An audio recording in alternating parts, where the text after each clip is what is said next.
Hey there, it's Mitch. Welcome to the show. Be the boss of your money, where we just want to help you make smarter decisions about your own money and your own finances. Just a quick podcast today because it is. It is what it is. A little bit later than I would ordinarily do these, but a couple of important things to talk about. Okay, first is life after the United States government loses its AAA rating. We started this a long time ago. This is nothing new. 2013 or 2011. 2011, I think, is when we saw S&P downgrade the U.S. debt, and it took all this time for Moody's to get to it. About 4 years ago, Fitch lowered its credit rating on the U.S. government, so we're not pristine buyers anymore. That has ramifications for virtually the whole world, but it's a very gradual process. So it's the kind of thing where you wake up the next day and you say, well, the sun is shining, everything seems to be okay, so I have nothing to worry about. It's kind of like high blood pressure, tooth decay, and cholesterol.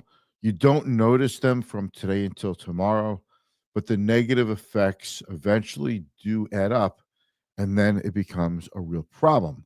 The other thing we're going to talk about is, and I think this is more important, just two kind of glossary terms that I use with clients, and I want to share them with you, and they are going to become like a permanent part of the onboarding client process going forward. So, two terms I'm going to share with you. One is glide path, and one is time horizon. Now, you've heard the expression time horizon many times, but I'm going to really give it to you in terms of what it really means, because these expressions like diversification and time horizon and risk tolerance, they're used so often that nobody really knows what the heck you're talking about. So, and people just come up with their own internal, somewhat vague definitions in their own head. But if you're helping somebody plan for the future and invest, you both really need to be on the same page with these definitions. So we're going to talk about that. Roll a quick introduction, and here we go.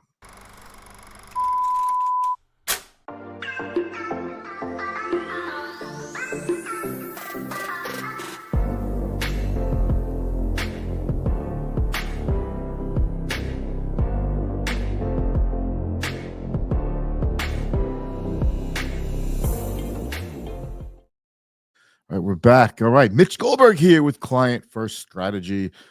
We are a wealth management firm. We help people with investing, financial planning, insurance, but we provide a lot of background, a lot of knowledge, a lot of education, and we get to know clients on a personal basis, and we get to know their situation, lots of external factors and how those impact someone's internal situation.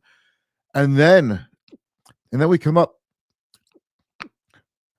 with recommendations.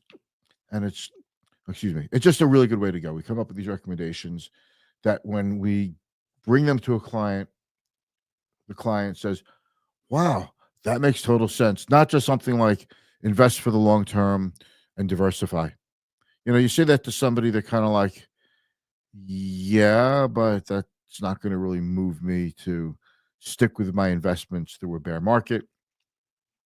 That's not going to really get me to see the long term benefit. It's just we need to do a little bit better with the generic terms. Okay. And that's what we'll start with. So, by the way, diversification is a strategy that we use to mitigate risk, but it doesn't necessarily protect your portfolio from going down in a generally down market. So let's talk about risk. Let's talk about time horizon. Okay, time horizon. It's a time horizon is a very overused phrase. It's a two-word phrase, time horizon. And if you ask 10 different investors what it means, you'll probably get 10 different answers, because it's a very vague thing, but you hear it enough that when someone says, it's based on your time horizon, you might not question, hey, what does that mean? What is my time horizon? Because it's like you're expected to know what it means because it's used so often And you might feel a little silly if you say, what does that really even mean? And that's okay.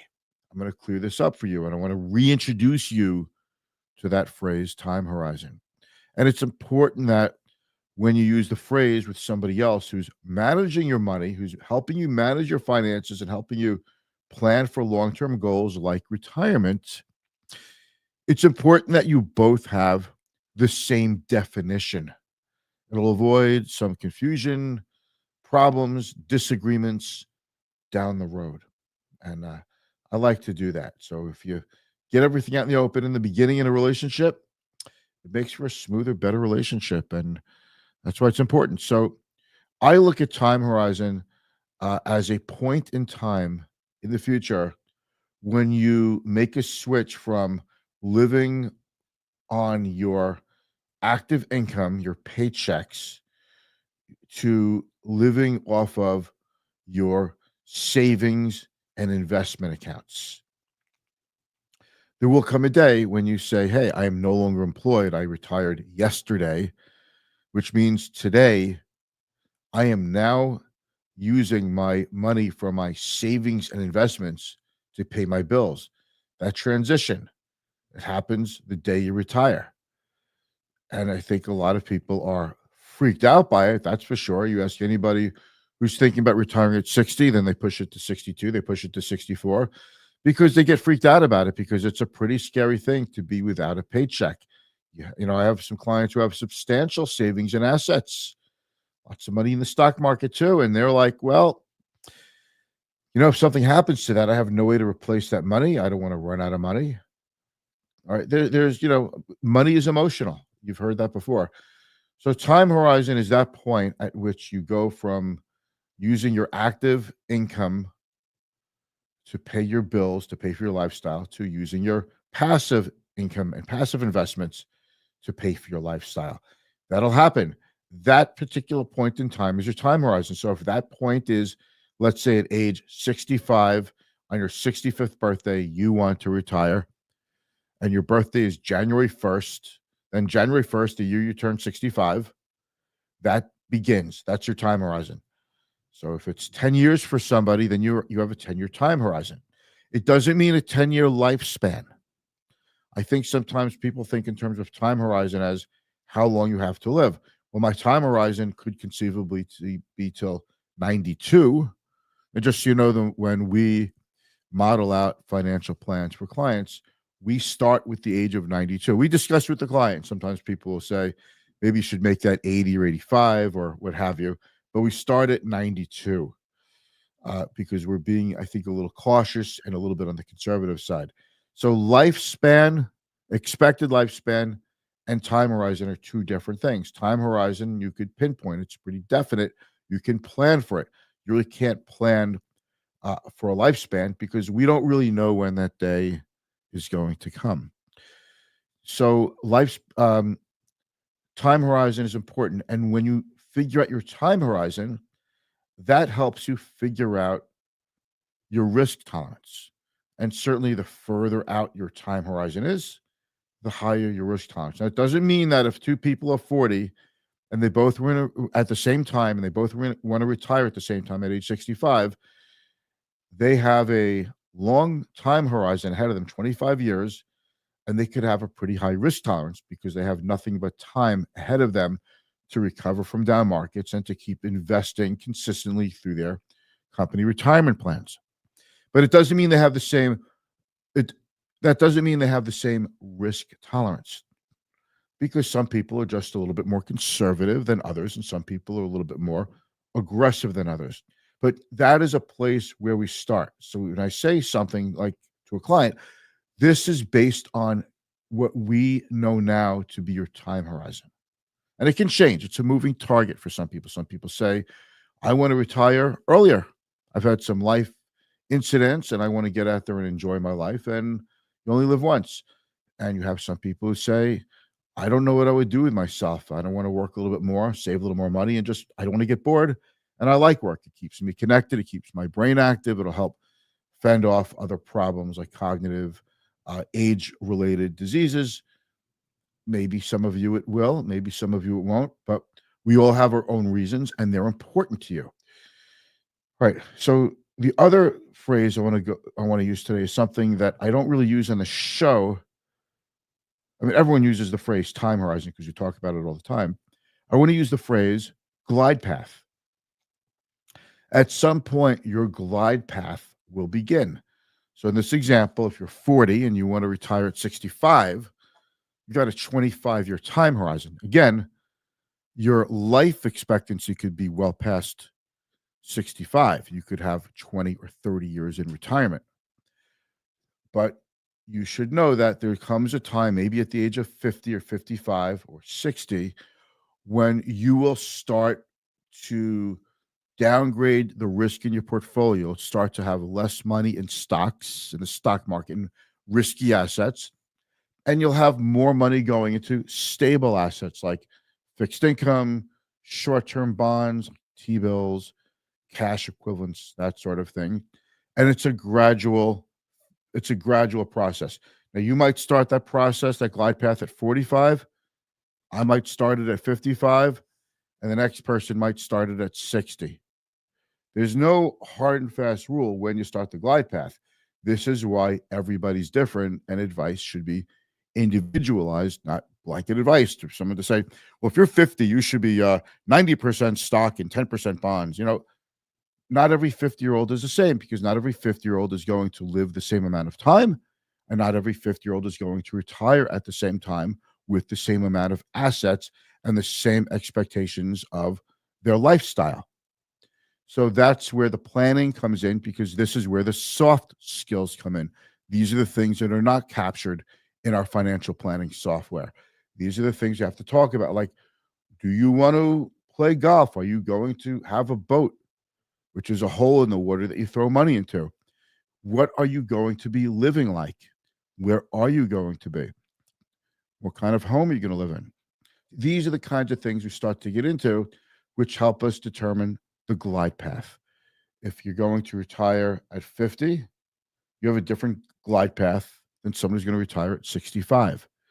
So it's one of the most important decisions you could make because it changes gradually. It begins let me say it begins the gradual changes to your asset allocation between how much money you'll have in stocks, bonds, and cash. So we start that at an appropriate time for you. So knowing your time horizon can help us figure out your glide path. And your glide path is at some point where you start turning your risky money, like your stock market money, your mutual funds or exchange traded funds, what have your individual stocks, and we're going to start gradually moving that money into more stable assets. That's what the glide path is. So we go over these with clients. What's your glide path? That's a pretty big conversation. It's not one that is easily definable with software. It's such a personal thing, and there's so many nuances to it that you can't just put everything into a piece of software and expect it to spit out the exact date. We have to have nuance. We have to try it out, and we have to adjust along the way. So your time horizon, your glide path, and we talked about your risk tolerance. Yes, the longer you have until you need your money to live on, the higher your risk tolerance. But we also have people who don't have a high risk tolerance. And if the stock market goes down a lot, these people could be susceptible to bailing out of the market when the market's down. They lock in those losses permanently, and then they miss the good returns when the market rebounds. So we want to do is make sure, and it's really important to make sure that a client has a risk tolerance portfolio that will keep them invested for the long term through thick and thin. We don't just talk about raw returns. We talk about the right return and risk profile specifically for you that will keep you invested for the long term in your portfolio. And I want to stress in the long term, we're talking about lots of big ups and downs and scary moments. Life after Moody's debt downgrade of the U.S. government rating. It's a big deal. We no longer have any major rating agencies that rate the U.S. government as a AAA. So all our U.S. debt now is one notch below AAA. So AA, AA1, these are the ratings that we look at with S&P Moody's. I really don't pay so much attention to Fitch, to tell you the truth, because it's whenever we look at bonds for clients, uh, because whenever we look at bonds for clients, we really just look at Moody's and Standard and Poor's ratings. That's what's available to us. That's what we see on our screens, and that's what we use to screen, to filter for different kinds of bonds for different client needs. What does it mean? What does it mean? The downgrade means that the cost of financing U.S. government debt is going to go up a little bit. It's not. It doesn't mean it's going to jump up tomorrow, but we are on a path to higher long-term rates. And as the U.S. government borrows more money, it just blows out the U.S. debt. The cost of financing it goes up as well. So the more debt you have, the more expensive the debt you have will be, and the more money you borrow and bring in tax receipts, the more of that money will be going to paying off interest as opposed to productive things for society, like new roads, new schools, all kinds of infrastructure projects, and other important services that we need, that we rely on as citizens of the United States. There's two things you should know about how the government gets its money. Number one is from tax receipts. When you pay federal taxes, you write a check to the U.S. Treasury. U.S. Treasury collects taxes, brings it to the government, and then it disperses that money according to how the government spends its money, which is supposed to be set by Congress. If the U.S. government doesn't bring in enough money to pay its bills in a given year, the U.S. government could borrow, which means the U.S. Treasury will issue IOUs, which are called bonds. But since it's the U.S. Treasury that's issuing bonds, they call them Treasury bonds. You see how that works, right? Treasury bonds. And what happens is if you buy a 10-year Treasury bond, you put $10,000 in a 10-year Treasury bond, let's say pays 4.5%. For that $10,000, you own a $10,000 bond. You are going to collect, 2.25% interest every 6 months. And at the end of 10 years, you'll get your last interest payment. You get 20 interest payments because they pay twice a year, semi-annually. So you get 20 interest payments. And on the last payment, you also get your $10,000 back from the government. The government doesn't want you to take your money back. The government wants you to roll that debt over and reinvest that money into a new bond, by the way. Because if everybody just decided to not reinvest into treasuries, the government, the U.S. Treasury, would actually have to print the money to pay everybody back. Now, it has the power to do that. The U.S. government has the power of the printing press. But if we ever get to that point, we're talking about sky-high inflation, world falling apart, and probably the end of society as we know it. So we don't want to ever get to that point. But with the U.S. debt downgrade, we are a little closer to that point. And again, you're not going to feel it right away. It's like high blood pressure. It's like coronary disease. It's like tooth decay. You don't notice it on a day-to-day basis. You might feel the same tomorrow as you did today. But the negative effects, the cumulative negative effects, eventually add up until you have a problem. And then you have to make a major change. And that's what we're trying to avoid. There's two ways to go about it. The U.S. government could raise taxes and bring in more money to pay its bills and rely less on borrowing. Or the U.S. government could cut its spending. Right? If we cut our spending, we spend less money. That's another way to help fix the deficit, to help at least reduce it. And that's basically politics today, Republicans versus Democrats. And, both sides have their reasons for that. And when I look at both sides individually, they're both making sense to me. And we all know that we're going to have to do both. But we're not in a place yet where we can compromise. So it'll just be the battle of one over the other, spending cuts or tax cuts, one or the other. And it's going to change based on whoever is in control, whichever party is in control of the U.S. government. until hopefully one day we could get an agreement where maybe we just have to do a little bit of both. We're not there yet, not even close. So when Moody's downgraded the government debt, it means that overall interest rates, like on mortgages, my partner Bobby made a good point. He says, mortgage rates of 7%, we were hoping would be an anomaly. But that looks like now that 6-7% interest rates for mortgages could really just become the norm now. It's going to be harder for interest rates to find their way lower. That's what that means. It'll make it harder to finance everything from auto loans to whatever you name it, because the 10-year treasury bond is what most loans that you think of as loans are tied to. Most things that you would borrow money for like a car loan or a house, and those are tied to the yield of the 10-year treasury. So it puts us on a permanent plane of permanent. I don't want to use the word permanent. It's a permanently higher plane of interest rate costs for the U.S. government. And if the U.S. government's interest rates, the borrowing rates go up, then it goes up for all borrowing rates across the borrowing spectrum. So car loans, mortgages, credit cards, but it also makes it more expensive for municipalities. So county debt, state-issued municipal bonds, county bonds, town bonds, municipal bonds, those will have to move higher too. Because if interest rates on treasuries go up, it makes municipal bonds a little bit less competitive. So the prices on those bonds go down to bring the interest rates into line. That makes them a little bit more competitive to treasuries. And that's how that works. Lots of municipal bonds and municipalities and municipal bond projects are backed by federal dollars.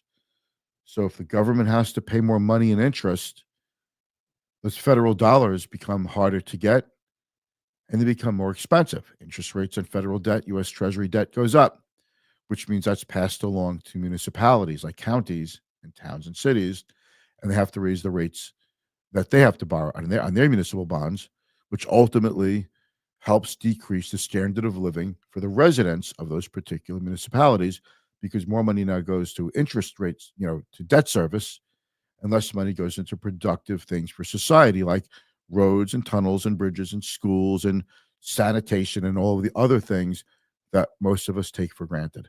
So that's how it works. I was in an article today about this. If you want, I can send you the link. It's in Newsday, and U.S. credit could raise borrowing costs for Long Island. Now I know my viewers are all over the country and some are overseas, but what I say in this, keep in mind, Newsday, okay, is a local newspaper where I live, but everything I say in this applies to every county, every municipality throughout the country. No one is unscathed, and there's some good points to be made. Let me make this a little bit bigger. Okay. There's some good points to be made. All right. Continue reading.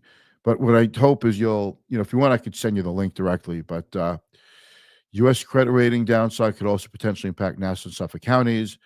But whatever county you're in, it could affect you. All right. We talked about the ways that the government raises money to pay its debts, tax receipts, and debt. Okay. Problem with debt is once you borrow, you're borrowing to pay something for today that you'll be paying off 10 years from now, and you won't even remember what you borrowed the money for in the first place. That's the problem with debt. All right, lots of problems with debt. So it just basically, the credit downgrades just hurt the productivity. They hurt the productivity of the United States. So those are the things you need to understand. We have a comment, and let's see who is there. Jerry, oh man, I'm sorry, I didn't see this comment earlier. Mitch, do you see the national debt ever going down? No. I don't see it going down. It's like it's over $30 trillion. Maybe it could go down as a percentage of the U.S. GDP, of what the U.S. economy is worth, of output of the U.S. economy. We have a $36 trillion economy, and the U.S. debt is about 36 trillion. So what could make it go down? a stronger economy, or spending cuts. I think what the current plan is with getting a big, beautiful bill through Congress is to say this will stimulate the economy so much, we'll do so much more business that we're going to bring in so much more taxes, it'll be worth it to go into hock even more. I've never seen that happen when increased spending. I've seen increased spending improve the economy, sure, but we only get deeper and deeper into debt, so it doesn't actually lower the debt.